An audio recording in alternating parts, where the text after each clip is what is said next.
Fellow diaspora, my vision for my party, which is underway, is big, as I mentioned. My party is awaiting gazettement. We have accomplished all the necessary paperwork quite a while. The name has been approved and everything approved. We are only waiting for the party to be submitted to the government printer, and we are issued with the certificate. So we are just about there. And I can't discuss it so much because we don't have the legal paperwork. Once we are issued with the legal paperwork, let Kenyans know that a new party that will bring their hopes and aspirations they have had for years has now come to pass, has now come to fulfillment. My party will transform Kenya big time. As I mentioned, this will be a party that will live beyond our time. It's a party that will not recognize ethnicity, religion, or race, or class of individual in society. We will nurture a hawker in town to become the president of Kenya someday in the future.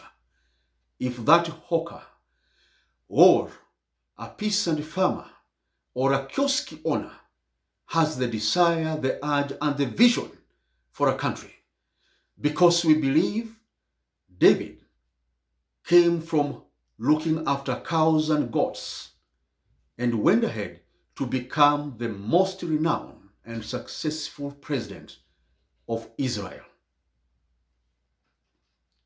We will do the same. We will not discriminate to you. If you don't have money, my party, your party will fundraise for you and will support you. The party candidates, once we win the election, they will never again go back to their pockets in such a devastating way to their personal and family economies. Whether you are poor, we shall fund you and we shall stand with you. This is what my party is coming to do. The party that we are establishing will go beyond our lives. The ethnic and electoral violence that occurs in Kenya every 5 years is because there is no solid party in Kenya. Political parties have not been built to live for long, and because political parties bring political stabilization. Because in political parties you bring everybody, and you have candidates from any region. There comes even a time when a political party can field, and this is things we shall be doing. We shall be fielding even people from, we'll get Onyango to come and stand for a seat in Kiambu. And we shall get Kamau from Nyeri to go and stand for a position in Migori. This is what parties operate, because the people in Migori will not be looking that this is a Kuria or a Kikuyu or a Kalenjin. They are looking at the party power, what the party has done. So we shall be getting Abdallah from Coast going to contest for a seat in Elgeyo Marakwet. We will get someone from, Arab Rotich from Kericho contesting in Makueni. Right? This is what our party is coming to do, because the record here is, well, of course, that will not be the whole situation, but such a situation will arise where we can be able to do that. The point I'm driving home here is our political parties work as stabilizing mechanisms in a country, because you have everybody in the party and he is given due respect and equal opportunities. So during the nomination process, you can have Musyoka from Kitui going to present himself somewhere in Bomet, and then he tells the people of Bomet, this is the agenda I want to bring for you people of Bomet. Or Kosgei from Bomet standing for a position in Kirinyaga or Meru or Muranga, and tells the people of Meru or Muranga, I am Kosgei, but this is a plan I have for you in this particular area. That can happen. And the people of Muranga will elect him. So, ladies and gentlemen, political parties are stabilizing factors. Unfortunately, all parties in Kenya are seasonal. They are there today, this election. The next election, that party is not there. Jubilee is now suffering the same problems. Of course, it was a regional party, basically from 2 or so regions. It wasn't so much of an, nationally or something like that, but it was transcending those kind of barriers. But now, it is being torn down the middle. It will end up being something different. ODM is there also. In this, it has its own, strongholds. The same for the Kenya ONC and the Wiper Party. They are regional. They have been seasonal. These parties are formed for political survival and expediency of the founder.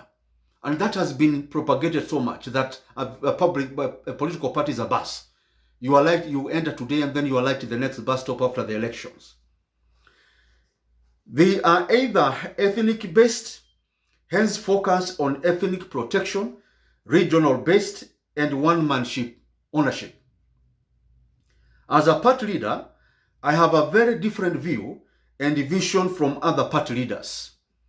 I plan to see my party having a life as that of the US Democratic or Republican Party that are now almost 200 years old.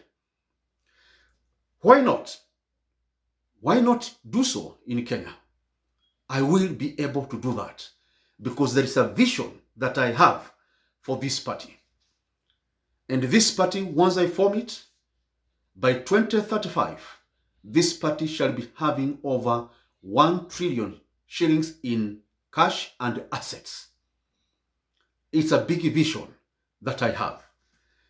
Ladies and gentlemen, we can create such parties like a Democratic Party or Republican Party in the US, or Liberal Party in Canada and Conservative, or Labour Party in the UK and the Conservative Party in the UK. Let us make this party that I'm presenting to you a national and a mass party, built to be a major organizing force that will live beyond our times and lives. Let this party be built to last. Let it live beyond me and you.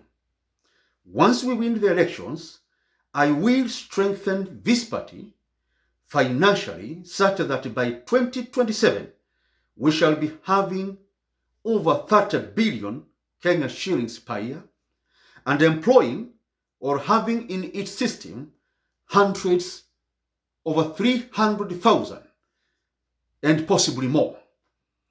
These are your brothers and sisters that I am securing their future. By 2040, this party shall be having 1 trillion Kenya shillings, and it will be supporting over 500,000 Kenyans. We can do it. It is possible. I therefore look forward for your support. May we join hands to deliver to Kenyans a government that is like those governments we have here in the US, Canada, UK, Germany, and the entire Western world. We have the capacity to do so. Help nurture and water this party that I'm presenting to you for it to grow into a formidable force. We can start now. By donating to this campaign, we will be building this party. We're building a leadership that will do great things to Kenya. I once again request you, with great respect and with the great humbleness, I appeal to your grace and I appeal to your mercies. Support me. Donate $10, $20, $30. Go to GoFundMe platform, the website, and type, search there, make Dr. Joseph Mburu President of Kenya. Donate $20, $50, $100 or send to the M-Pesa 0748265314. All these funds will be fully accounted for. I request Diaspora, can we unite? 100,000 of us, we are about 3 million going from the announced statistics. We donate just $10. We win that election and transform Kenya to be like America. We transform Kenya to be like Canada or Britain. It is upon us. We have historic responsibility to transform our country. Let me mention this. The British diaspora who were in Africa during the colonization period are the ones who built Britain. Diaspora, British who were in India were contributing over 6% of GDP for Britain. When the diaspora in India and the other places went to Britain, Lancaster, for example, that was an industrial hub, did not thrive for far too long. Diaspora have a historic role they have played. They have transformed nations. It's diaspora that contributed to the fastest growth of South Korea. Remove the diaspora, South Korea would not have been a developed nation at the time it did. You see, we diaspora have not taken this deep time to study what's the role of diaspora in the transformation and development of their homeland. So you look at the French, the contribution of the French diaspora in Western Africa, the contribution of Germans in South Africa and Tanzania during that period, the contribution of Belgian diaspora in Congo. And I want to ask you to go and study the history of Belgium and Congo and look at the wealth that Congo gave the Belgian government. Were it not for the diaspora, the Belgian diaspora in Congo, Belgium will not be where it is. We diaspora have a role, historical role, to transform the countries where we came from. And that's why I'm requesting, send help. Send help. I'm going to change Kenya with your support. And as I said, I will make you millionaires. Any diaspora in wherever he is today, when I take the presidency next year, by 20 years' time, come and tell me how much you'll be having. Because I can tell you, you'll be having more than 200 million Kenya shillings in your bank account. Any diaspora today, if you count by the start of 2022, 20 years down the line, you'll be worth 200 million Kenya shillings. And we'll begin that straight away because I will organize for your investment. I haven't told you even, I mentioned one or two here, but you don't have the full story. Donate to me this. I begin talking on a daily basis to you and the whole Kenya about the programs that I have. I've not told you about the investment portfolios that I have prepared for you. I request for your support. Donate what you can afford, and I will appreciate with all my heart. May God bless you. May God remember the diaspora. And remember to watch and listen to my diaspora 30-point policy that I will be sending to you in a very short while. Thank you, and God bless.